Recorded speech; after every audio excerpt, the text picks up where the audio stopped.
Hi guys, welcome to episode 33 of Tiger Heart Chats. It's been a while since we've had one of these, but I just wanted to make sure that I got a really cool guest, and also I wanted to make it a bit special by also filming it as well. So those of you who are watching it, thank you so much for your time. Really appreciate you guys. If you're sharing anything, make sure you use the hashtag Tiger Heart Chats, all one word. Cool. Well, anyway, let's kick off. I've got a fantastic guest. He's someone that I've met a few times. I've met him in Barcelona twice. He's a Brit just like myself. He works with one of the coolest people that I know. He's also one of the coolest people that I now know. He is the technical sales and marketing manager for the LED studio. Please welcome to the stage the wonderful Gros Noonan. What intro. Thank you. How you doing, man? You all right? I'm good, yeah. I've just about recovered from ISE. Yes. The whirlwind that is ISE. And I think that was the first time since COVID that felt like ISE again, if that makes sense. Yeah. It's taken a while. It was a hell of a week. So those of you listening, ISE, Integrated Systems Europe, it's one of the largest electronics fair specific to the audiovisual space in the world. It's moved to Barcelona. It used to be in Amsterdam. Amsterdam's a lovely place, but Barcelona's way better at that time of year because it's January. Absolutely, yeah. So it's a little bit more sunnier. There's a beach, Spanish food, Spanish wine is great. So it's like 7 halls of technology. Oh, it's huge. It's like tiring. We've met there twice. I met you first at IC 2023, yep. And obviously I met you at this year's one. And I've been wanting to get you onto the podcast because whenever we've had a chat, it's always been a really cool discussion. There's going to be some people who are watching this or listening to this who don't know you and also don't know the LED studio. Just give us a brief kind of intro as to who you are and what you do. Yeah, so obviously we've already said I'm Gros Noonan. I've been in the AV industry. Well, I've been in the technology industry pretty much since my career started. I left school at 16 and went straight into technology. We can get into that later in a bit more detail. But joined the LED studio literally 2 months before ISE 2023. And the LED studio is often described as the industry's best kept secret. We pride ourselves on innovation in the LED space, or LED display space, I should say. And the business model has been for a long time, before 2023, was predominantly white label OEM. So making LED displays, designing them for other people. That is still something that is the core part of the business. But in sort of 2023, it was decided that the LED studio wanted to kind of step out as a brand in its own right and actually start to receive some recognition for the innovations that they have had over the years. And there are many, and I'm still finding them, as I dig into it. So it is interesting because you guys as the LED studio, and we'll focus on this a little bit later, but it's quite a young business or quite a young brand, is that right? I would say that the LED studio, in terms of finding a product with LED studio on the back of it, that's quite young. But that's part of building the brand equity from a marketing point of view. Yeah. The wider business has been around for quite a long time, over a decade. And then Rob, the owner and CEO, and also chief designer, he wears lots of hats. He's been designing products for 20 years plus. Got you. Yeah. Got you. So from your perspective, because obviously we do have like quite a huge AV listenership to the Tiger Heart Chats. From your perspective, how do you define what the AV industry is, what the audiovisual industry is? For me personally, fun. It's it is fun. I would argue that it's one of the most fun industries in the world. Having said that, I haven't worked in many others, so I can't say. But the people that you meet, there's never a dull moment with anybody that you meet. The level of knowledge between the people is astounding. The level of collaboration that you find in the space is amazing to see, and it's just getting more and more companies working with each other to create the most incredible things. But yeah, audiovisual in a nutshell is anything that you see or hear. Even I was on the train on the way in, and we had a client in at the LED studio recently, and they make the very small sort of panels that you see in trains and buses and stuff that deliver information, and that's audiovisual too. But in the past it might not have been considered that, and yeah, that's why it's so fun. There are so many sort of verticals that audiovisual touches. Absolutely, and it's a massive industry. I mean, I've only been working in the AV space since 2005. And before I kind of explored it, I didn't know anything about AV. But then once you get into it, you realise everybody needs AV. Oh, 100%. Schools, museums, shops, businesses, events, concerts. It's baffling just how massive it is. Absolutely. I mean, it's the number of times that I've gone into a meeting or gone to a site survey, and I'm just amazed at what people are achieving or doing with technology. Is every year I see something new, and I'm like, wow, that's amazing. And you would think that would be difficult to do when you're working with technology day in, day out, and yet every year someone does something new and that's completely different. And that's why I love the space. Genuinely, it is incredibly fun. You meet incredible people, and they're constantly solving problems with technology and looking for ways of using something that maybe wasn't even designed for that purpose to solve a problem or create a new sort of avenue for where technology can fit into. And genuinely, if you get into AV and you love it, and most people do, very rarely do people leave. They're in it for life. It's a job for life, whether you stay at one company or whether you move around.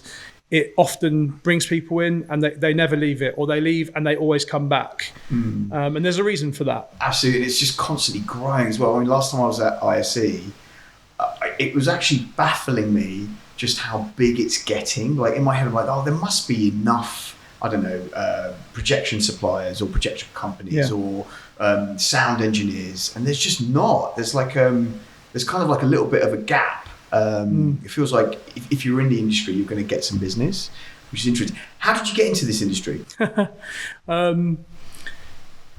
Like almost everybody that I meet, and I ask them the same question, because it's always a good conversation starter. How did you get into AV? And I don't think I've ever met anyone that said I set out with the objective of going into AV. Genuinely by complete accident. I mean, I've got ADHD and dyslexia. I found school incredibly hard. I just had to work that doubly hard to try and keep up with everybody.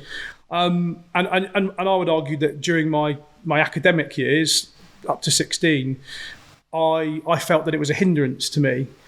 But as soon as I entered the working world, it became a talent. And we can talk about that more maybe later on. But so I left school at 16. I actually managed to get into sixth form, and I knew it wasn't what I wanted to do. I hated doing my GCSEs.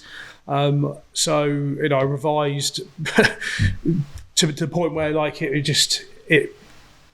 I was brain dead by the end of my academic sort of career, and I decided to go down the apprenticeship route, and I worked for a company called BRE Global. They're still around today. They focus mainly now on sort of sustainable building practices. At the time they were a government-owned company, so very sort of rules-driven, regimented, and there were some really cool departments at that company, and one of them was the fire and security side of things. So they were testing things like safes to make sure that you couldn't break into them. Wow. They would test things like bulletproof glass. In fact, they did some of the testing after the Grenfell Tower situation to find out whether the material that, the cladding that caused that fire had been tested properly. They're that kind of company. So they're very diligent at what they do. And that was exactly what I needed. I needed to go out of the school structure, which, to be honest, was quite chaotic and didn't suit the way that I needed to learn. And I was mentored by a guy in a white lab coat who there were clear rules that need to be followed and the data needed to be correct. And and we tested fire detection equipment. Fire detection and prevention equipment is probably the right way to say it. And I remember on my first day meeting him, he said to me, if we make a mistake, it could lead to a building burning down. Right. And if there are people in that building, that's on us. So we have to get it right. And that stuck with me I was there for 6 years. And it gave me so many tools that I then transferred into the AV industry. And actually falling in, that was obviously technology, but it wasn't AV. Yeah.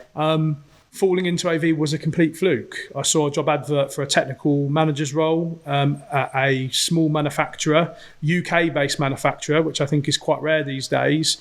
And they used to build really high-end waterproof TVs for yachts and luxury bathrooms and things like that. Very niche, very expensive, very niche. Yep. And they built everything by hand, like on a production line. And in the UK? In the UK, wow. yeah, and they still do. Actually, they've. I met with Alistair at ISE. He was my old boss. They're doing really, really well, which is good to see. They relocated the factory into the north. So the factory was based near where I lived in Berkhamsted in the south of England. And then they decided to move the factory closer to where Alistair, the owner, was, so he could get more hands-on. He was an engineer, just like Rob is at the LED studio. He was the owner, but he was the brains behind the operation. Right. And he brought me in and he said, I need somebody to run the production line and to get everything regimented. And that suited exactly where I'd come from.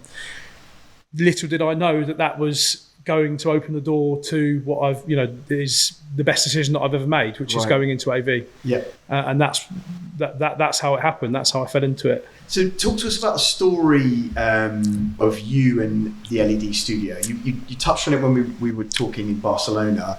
I found it really interesting. It'd be good to get your perspective on how you met them and how you kind of became involved in them. Okay, so it's an interesting one because previous to LED Studio, I worked at a very big, well-established audiovisual brand, global brand.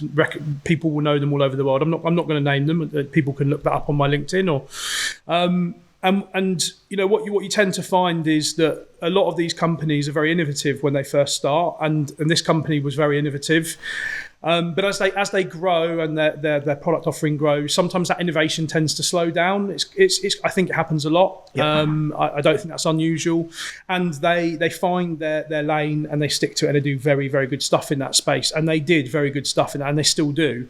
I was I was the first technical product specialist for them. So at the time, this is nearly 10 years ago, they were sort of venturing into the Pro AV market.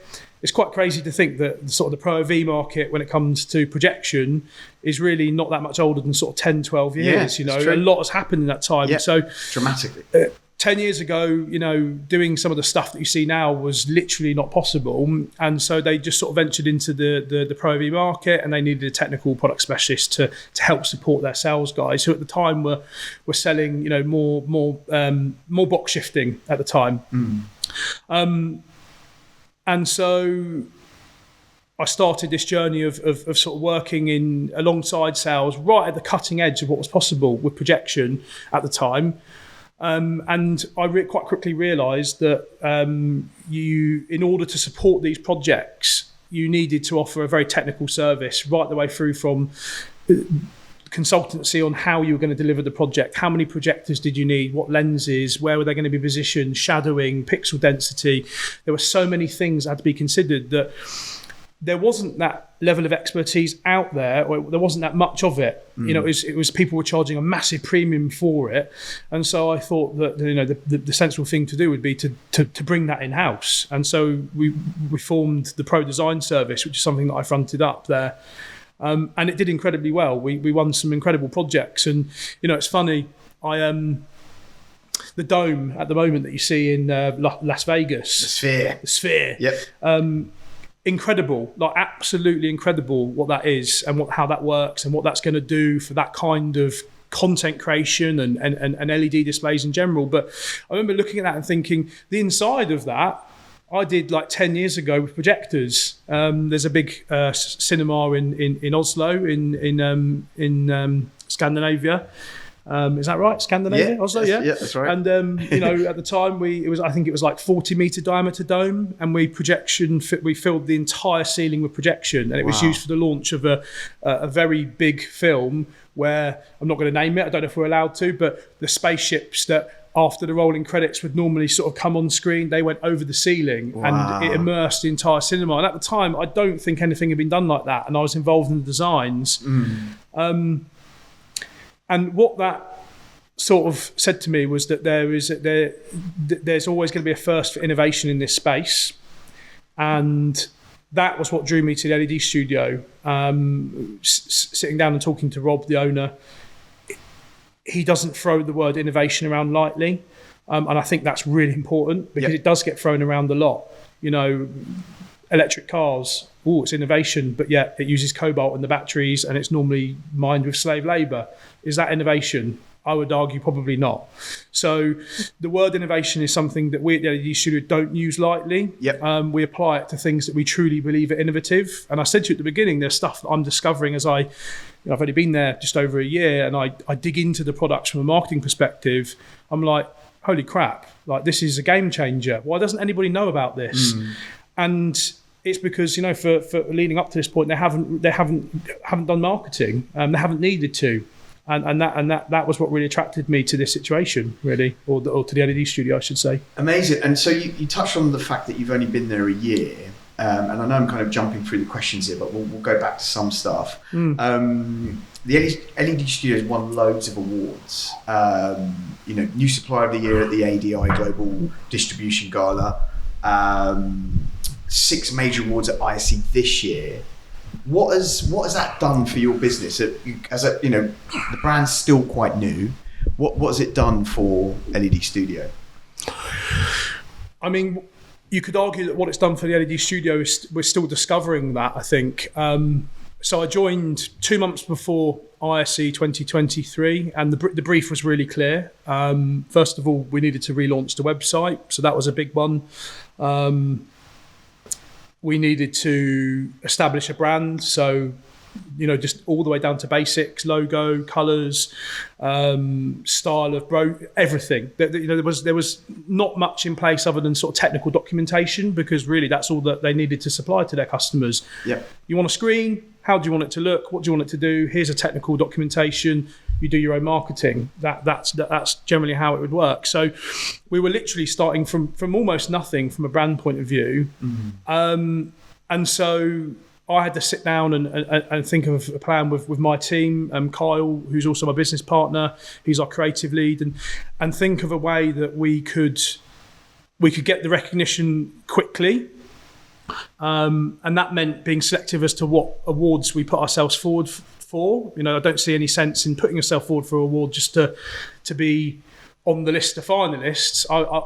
I'd rather not enter if it means doing a good job on less of them. If that makes sense. So at the time, we had a few products that were still in R&D, and I sat down with Rob and I really dug into what was unique about those products, and it became clear that we had some real we had some industry firsts for a start, which I think helps.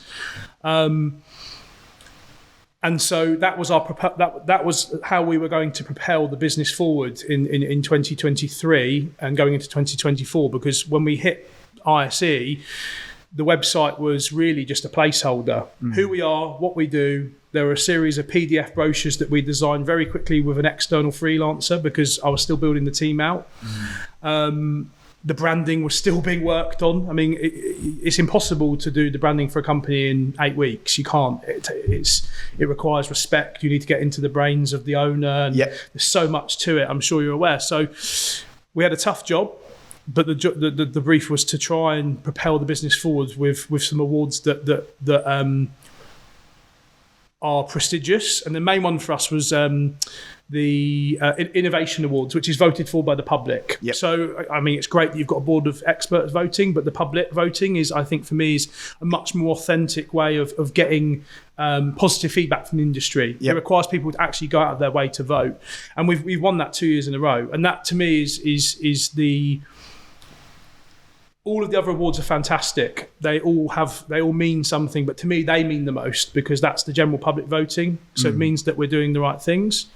And yeah, I think since 2023, we've won 14 awards between the shows and over shows, and it's. I mean, I was reading. Yeah. I was doing a bit of research before we met to do this podcast, and I was actually surprised because. Me too. Because you haven't been around that long. It's I mean, it's great. You know, it shows that you're doing good work. Yeah, I think the thing is we're going to talk about this. That in marketing there are buzzwords, and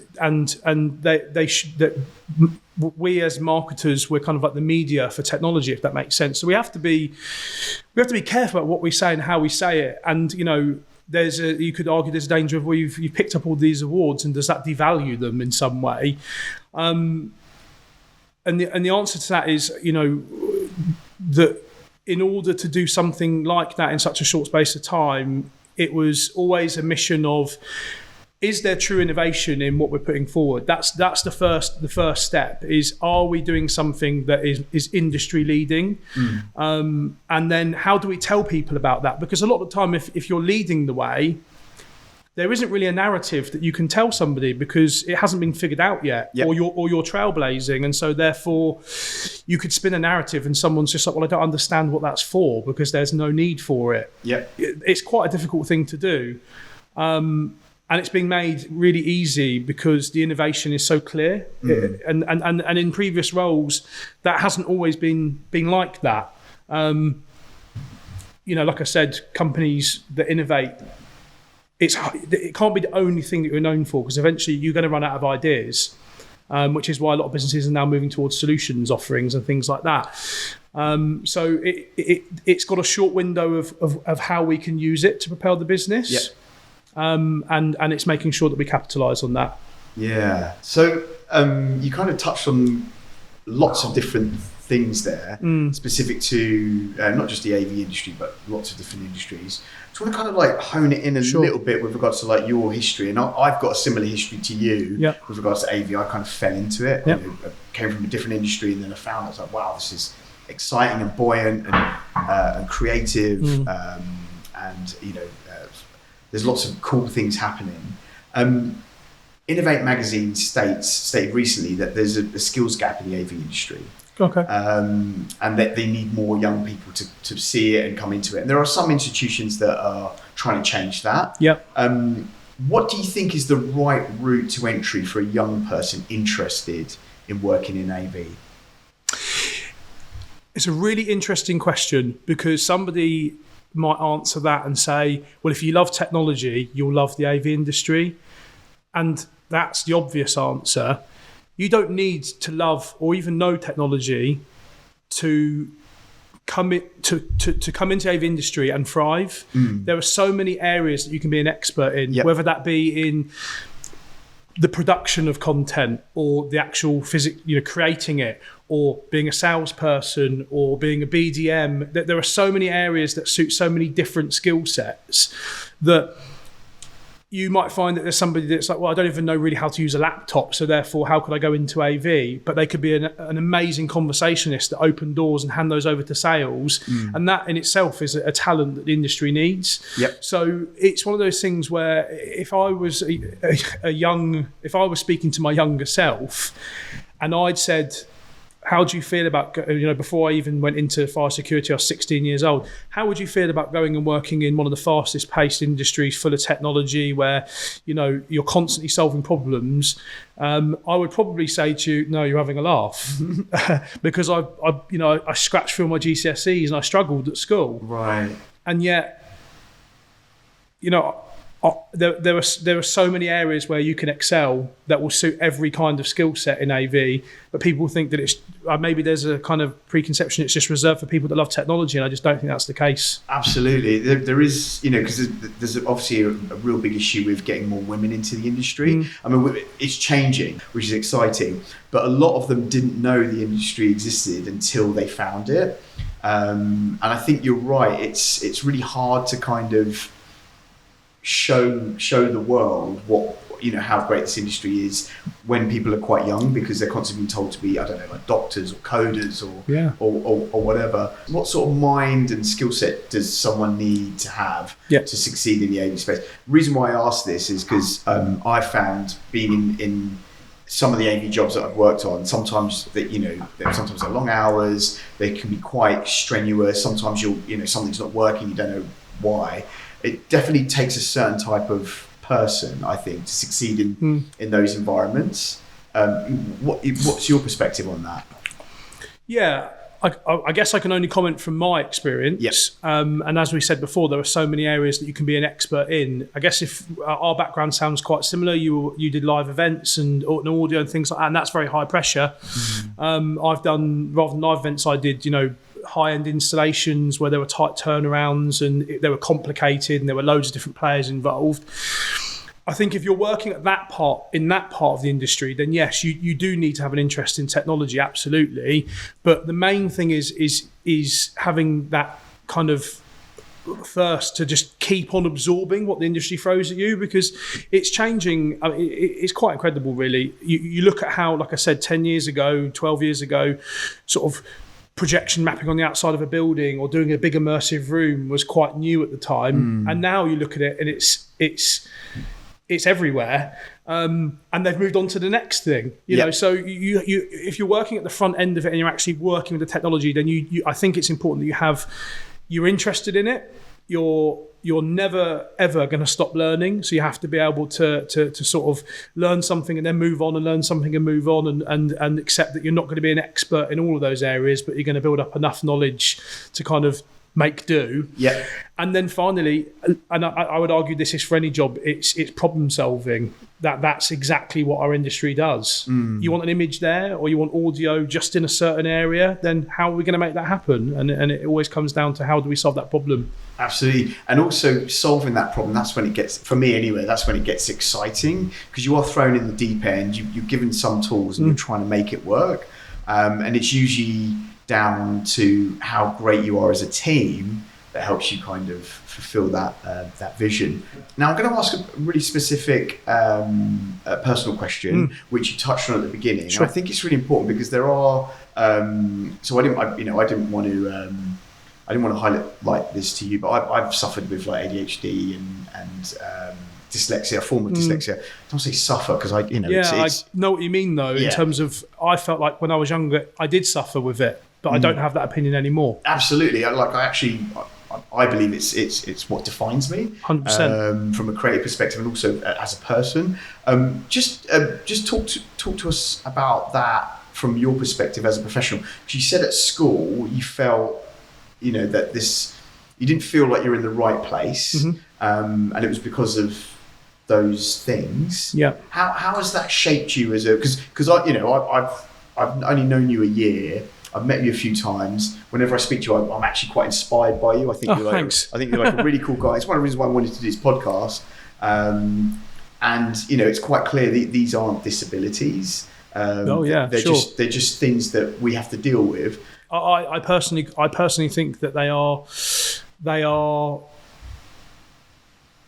key attributes. And when I meet people, and I don't know whether it's because I have ADHD, but I find it really easy to kind of spot somebody that has it as an adult and, maybe make a comment. You've got to be careful these days, but sort of say, do you have ADHD? And they say, yeah. And it's like, well, that makes sense then, because so my business partner, Kyle, so we should talk a bit about that later in terms of how that structure works, but he's the polar opposite of me. Right. He's very relaxed, he's very chilled, and he always says, I don't understand how you can spin so many plates. And how a lot of that is just in here, in the head. And when I was at school, it was really challenging. The structure of school, I don't know what it's like now. It's been a long time since I've been there, but it was not conducive at all to me. And I was very lucky that I had parents that were very supportive, to the point where they took me out of mainstream school and they sacrificed their salaries to put me in a specialist school. And I'll forever be grateful for that. But it came with a lot of pressure, which was that, they may not have meant that to come across, but it was like, we've had to do this in order for you to succeed. That by no means are they wealthy, but they did it for me. And that indirectly put a lot of pressure on me to not fail. And I was terrified of that. I was terrified that I was starting from a lesser position, and that I just didn't understand what all of these other children were just getting, or they seemed to be getting it. Yep. And so when you throw ADHD into the mix, you not only are you struggling to learn, but you're also distracted at everything that's going on around you. And thankfully, sport was my saviour. I've played a very high level of rugby, and my headmaster noticed that. And when I joined the school, we were one of the only non-private schools to get very far in the Daily Mail Cup, which is a private, mainly reserved for private schools, but that's because a lot of the non-private schools don't generally tend to do so well in that cup. We did incredibly well. We had an amazing rugby team. I'd argue probably they're still the most successful team the school's ever had. And that was a huge thing for me, was that the school headmaster noticed that I needed something to help reduce my energy. But when it was in the classroom, it was a real struggle. And that's why I didn't go into further education, because I knew if I did, I would have failed. I'm still certain of that. But I did do it later, when I'd learned to use my talents as a skill and to manage my own working patterns and how I work.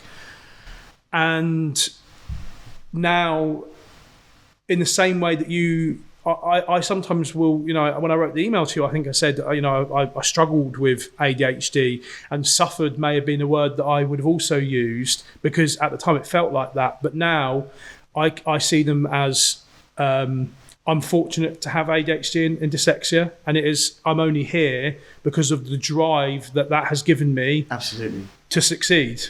And I would argue that if there's anyone young, if any in your audience are young and are struggling with ADHD, I would argue, and dyslexia, that just work incredibly hard and everything will fall into place. But you've got to work hard. Yes. That's the key. Absolutely. And everyone has to work hard, whatever situation Absolutely. You're in. And I don't mean that in a trying to say that in a frivolous way. Because obviously hard work it means different things to different people. Sure. But, if you focus and you put in the time and the effort, you will see the rewards, definitely.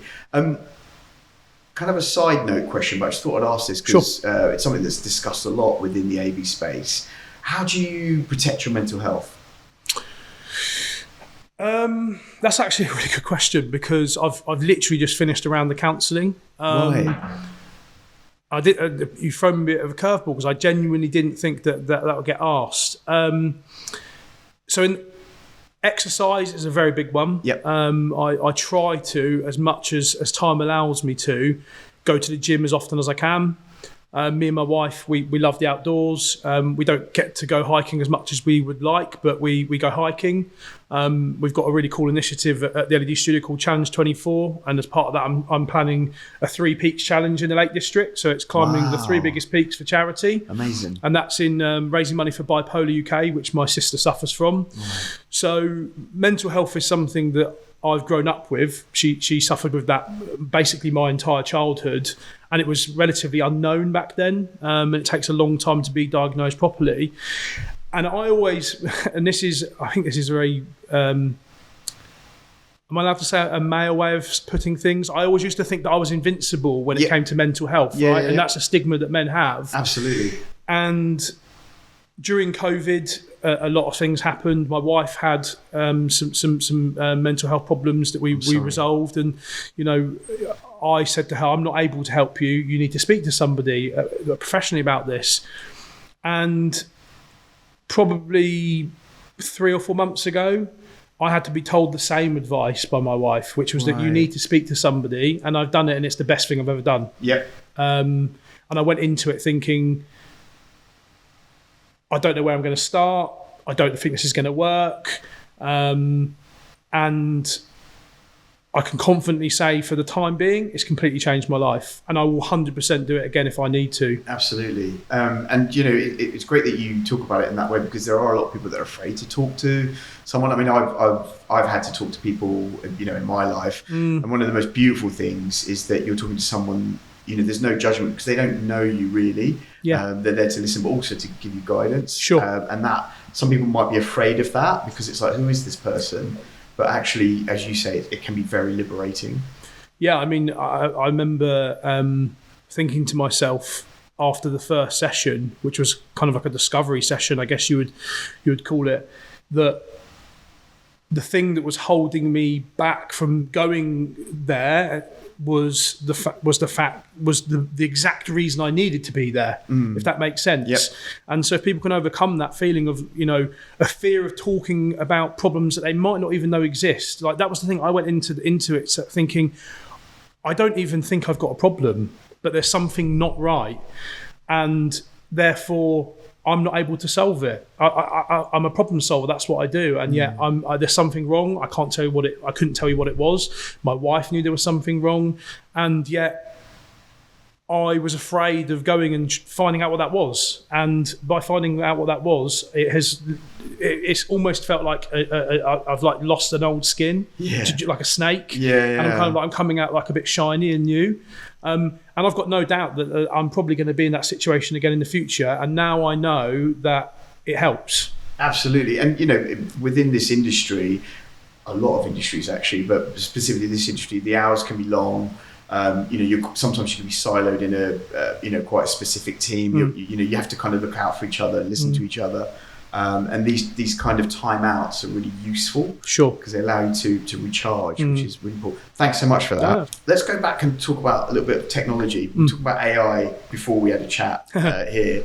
Isn't everybody at the moment? Well, we're kind of in this fourth industrial revolution. People have been talking about AI for a long time, but it's really starting to affect everyone, not just people in the AV space, creative space, but just people around us are using AI more. There's strong talk about it within the creative space at present within AV. What are your thoughts about that?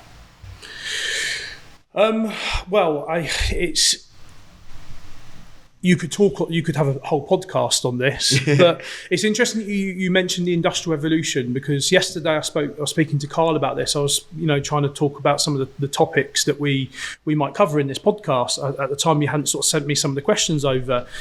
And, as somebody that's come into marketing in what many would view as maybe not the conventional route in terms of qualifications and things like that, I have seen some of the skills that I spent a long time honing eroded by advancements in technology. So, for example, when I went back 10 years ago and I was doing a very complex projection blending drawing, I would have to manually draw that in SketchUp or CAD. Fast forward to today, there's now software that will do that for you. And I saw that skill of what I had learned become not useless, because you still need to know what you're doing, but that skill was lost. And I was speaking to Carl about this, who's our creative lead, and he's a videographer. He trained in South Africa at video school. He learned to film on film because of the appreciation of the process that you would have to go through to create a film. Digital was around, but they said you need to learn the process of filming on film. I think that's amazing, right? Yeah. And it's so amazing that we had such different opinions on this, because I've come from a slightly different space where one of my skills has been eroded by the advances of technology. And he said to me, think about the banana, which I was like, what do you mean? He said, well, and I've actually looked this up before the podcast, because it was a really good way that he explained it. And I still didn't agree with him at the end, but he said, the banana 100 years ago does not look like the banana today, because we've engineered the banana to be neater in its curve, yet bright yellow, no seeds. But the banana that was originally found was a small green ugly fruit that had loads of seed in it and probably didn't have that much nutritional value, or maybe it had more, I don't know. But it was engineered so far that actually in 1950 it went extinct. So the banana in 1950, I've got it noted here, was called the Gros Michel or Gros Michel banana, and it was the most popular banana consumed by the mainstream. It went extinct because it had been over-engineered. Right. And so the most popular one today is called the Cavendish, and it's also at risk of going extinct because it's been over-engineered. Right. And he was using that as if you keep overdeveloping things, when does it lose value?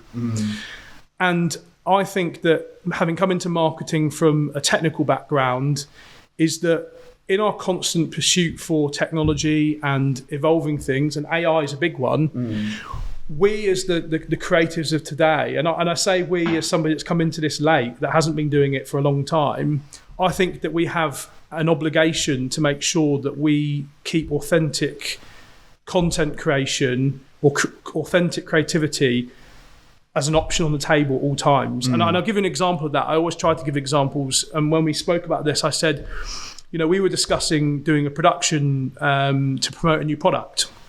So often Carl and I will sit and we'll talk about how we're going to do that, and we collaborate and we look for inspiration, and we came up with an idea. And my inclination was to film it. To produce it, to film it, to get the lighting right, to do a production, because I feel that's a more authentic way of doing a production. And yet Kyle, and he didn't say he would do this, but he said, well, we could just create it in motion graphics and then we've got control over everything. And of course, that's a good way of doing things. But at some point, if we keep going down the route where AI is being pushed to replace creativity, not supplement or to enhance, we're going to lose the option to do authentic creativity. So to get a camera out, if we fast forward 20 years time and you're able to just, with no talent, type in, I want a video of this, this and this, and give it all the prompts, which I do now when I'm doing certain things. I use AI to supplement what I do. Is there a risk that in 20 years' time, getting a camera out isn't an option anymore because that skill's being forgotten, because we've killed off the option for people to keep being creative? And that's something that I'm very passionate about, and that's something that the team are being encouraged to do. We've got a graphic designer, we've got a junior graphic designer, we've got Carl, who's the creative lead. They're all being encouraged to use AI to enhance what they do, not to replace it. And that's really important. To me, that's something I'm very passionate about coming into the space late. And I think if we're not careful, then that's going to happen. And absolutely. And I think there is a sizable majority of people that think there's a danger of that happening. But you touched on something really important at the beginning. Literally was the banana. Before the banana. It was like the second sentence. I think you still need to know what you're doing. Do you know what I mean? Absolutely. These are just tools. That's all they are. And the nuance of artistic expression haven't really been defined in the AI space. It's not to say that they won't be, because you're right. There will be a moment where people could just type in anything and it will make something. But at the moment, it's coming from somewhere. And these are just things that exist. I agree with that to a point. I think you touched on the Industrial Revolution, and that was really interesting because Carl did it too. He said, change is good. Absolutely, change is good. There's no denying that. And if you go back 100 years ago, there would have been people sweeping chimneys, by climbing up them. Yeah. And now we're driving around. We've all got cars, and change is great.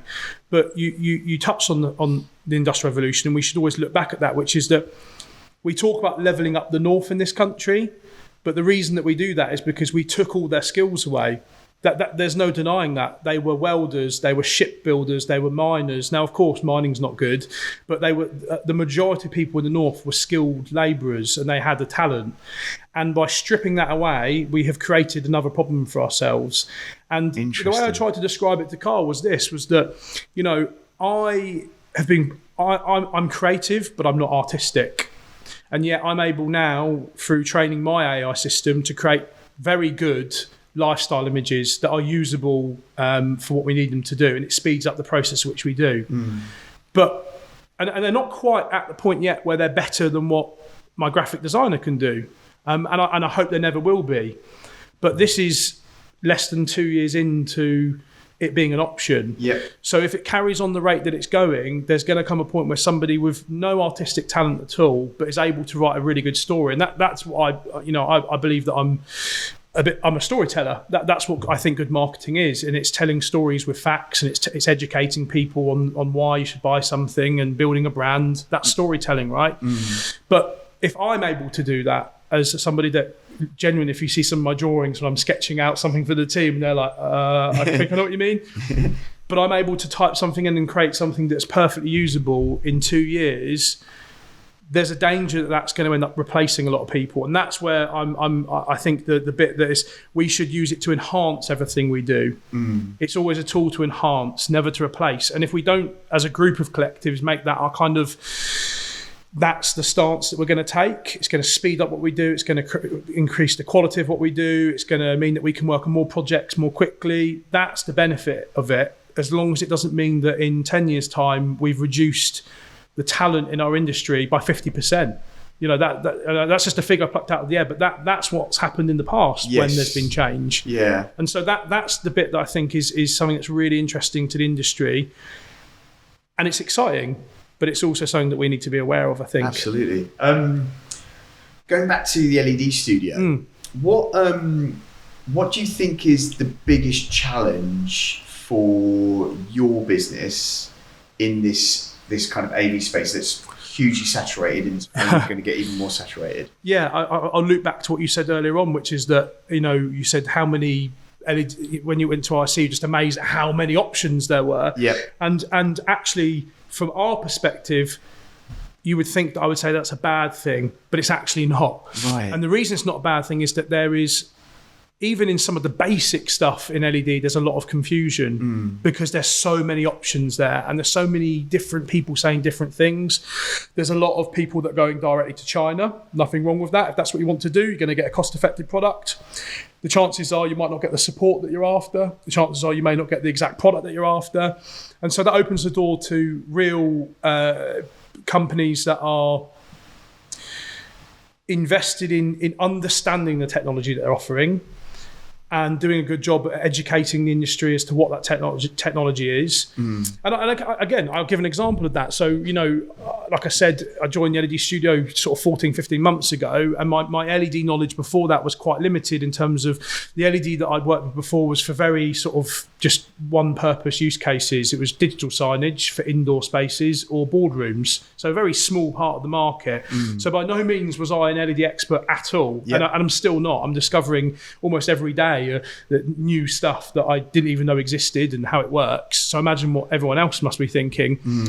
And I set myself a mission, which was that during the show, obviously in between the press stuff, I'm no longer there to sell. I used to be on the sales floor selling. So I thought I would take my badge off and go and investigate and speak to people. And I did it because I wanted to it's important that you gather lots of evidence. You shouldn't base a decision based on just the opinion of one person or the one article that you read. You should dig into things. Yep. And I went out of one mission, which is just go and see, what people are talking about. Especially the bigger companies. What are they talking about and how are they talking about it? And micro LED was a really interesting one. So COB is obviously, for those that don't know, COB, chip on board, and that's sort of like the latest technology on the market. It's got lots of benefits. One of them is its sustainability benefits, and we can delve into that a little bit more. But what you see is a lot of people calling it COB micro LED. And I'd heard people asking lots of different questions. What does it mean? And I kept hearing different things. So I thought I'll go and investigate. Yeah. And I asked lots of people, I'd go on the stand and say, I want to speak to somebody. It's quite technical, and have a chat with them. And obviously you don't want to tell them that you're a potential competitor, but it's a good way of gathering information. And there was a lot of confusion over what it was. And you can go on Google and you can type in the definition of micro LED, and it's not hard to find. And yet, in the hall, where the majority of people were LED display manufacturers, the messaging was so mixed and often wrong. And that is where I'm not concerned about the number of people there are in the space, because actually it's a good thing. Yep. Because if we can be a thought leader in that space, and of course we're going to make mistakes. That's one thing I'm not afraid to do from a marketing perspective, is I can only work with the information I've got available, and my team will do, and the company will do its utmost to make sure that what we tell people is accurate. Yep.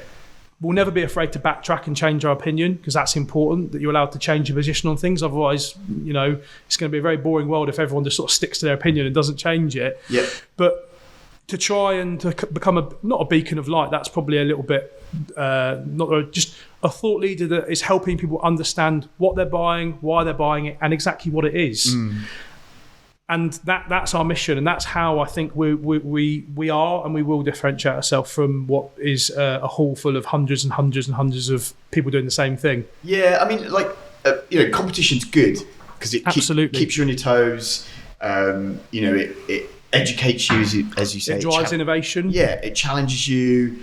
It gets you to kind of get your head up and look around and go, actually, what is going on? Absolutely, which is brilliant. But the key thing is just to make sure that what you do, that you're good at what you do, that you give the customer as much value as possible, whatever the product is that you're selling them. Yeah. I think I sort of flipped that on its head a little bit as well, which is that when I was buying technology, and I've done consultancy, I would naturally migrate to the companies that I could trust, that would give me the information quickly, efficiently, correct things if they were wrong, help me if they made a mistake or I made a mistake. They were the companies that I would naturally just migrate to, because when I'm trying to do something technical, you can't do that without all the information. And we do work in a very technical space where we are problem solving. And it's an interesting one. I had a really interesting conversation with a guy that I really recommend, and he'd be a great guest, Graham Bunyan from Creative Technologies. Okay. Known him for a long time. And he said something to me which I thought was really interesting, which was that, all we're looking for is accurate information that we can get at the time in order for us to do our job.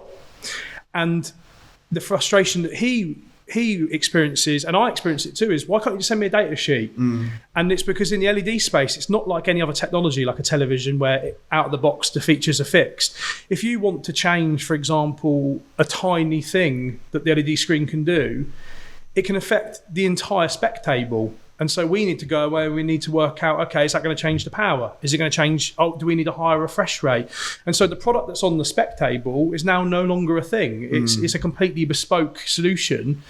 And I said to him, I completely agree with you. From a marketing perspective, it makes things difficult to keep things correct, which is one reason why we have to say that all specifications are subject to change based on each project, because that is exactly the LED space. And so that's why we need to make sure that we become, or our objective is to become thought leaders. And that was the brief from the very start. Nice. Well, I'm sure it's going to go from strength to strength, which is great. We're starting to run out of time a little bit, so I'm just going to, there's like two really specific questions that I want to ask you. The first one is, and this is specific to you, what advice would you have given yourself when you started in this industry, knowing what you know now?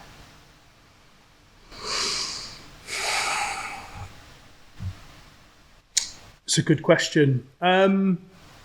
Never be afraid to say you don't know. Like it's one of those things. It took me a long time to learn that, because you're working with such technical people. Well, certainly in the role that I've done in the past, you're working with people that are potentially a lot more technical than you are. I don't actually class myself as technical, which is funny. There are people that are way more technical than I am. I know enough in order for me to do what I need to do. And I think it's important that if you don't know the answer or you can't do something, then just say it. And the best response you can give is, I don't know, but I'll find out and I'll get back to you. And then secondly, I think that something that I'm learning moving into a marketing role that's less about the technical side is partnerships are key.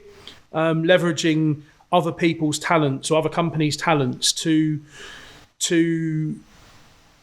elevate what you can do. And a good example of that is, working closely with Igloo at the moment.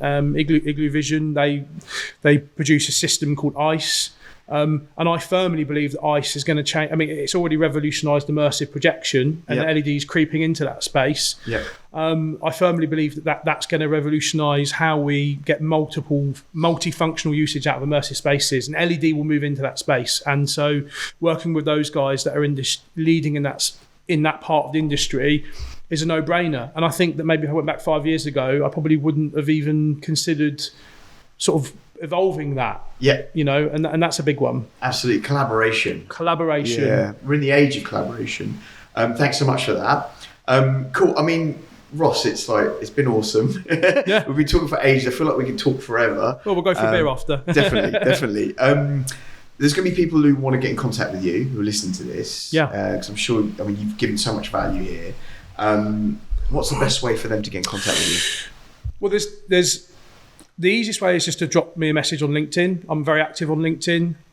Interestingly, I'm actually working, or the LED studio is working in the sort of, what do I want to call it, like the R&D. Well, it's not R&D because it's launched. There's a new app that's just been launched called Venue Tech. Right. Venue TECH. It's being launched by an American chap who's worked in the AV space for a very long time. And it, in a nutshell, having worked early on with it in terms of putting our product offering on there as a bit of a pilot and talking to him and seeing the roadmap, I think that could change industry in terms of what it's going to do. Right. Collaboration, think of it as a mix of all of the sort of individual apps that we use now, organising work groups, collaborating, finding talent, a bit like Trust a Pilot in terms of being able to actually see sort of reviews of what people have done within the industry and recommendations. And I'm going to become very active on that as it evolves, because I think that's going to be a game changer in the space. So if you want to try communicating with me in a completely new way in the industry, then look at Venue Tech. It's on the App Store at the moment on both Android and Apple, and have a play. It's just launched, so I'm sure if you reach out to the creator of it, he'll show you exactly where he believes it's going to go. Ross, it's been amazing. Thank you so much for your time. Those of you listening, thank you guys for giving us your time as well. Just really truly value you guys giving your time and, you know, listening to Ross's knowledge and also listening to my voice as well. Do make sure if you're sharing, use the hashtag Tiger Heart Chats, all one word. Wherever you are, whatever you're doing, please be good.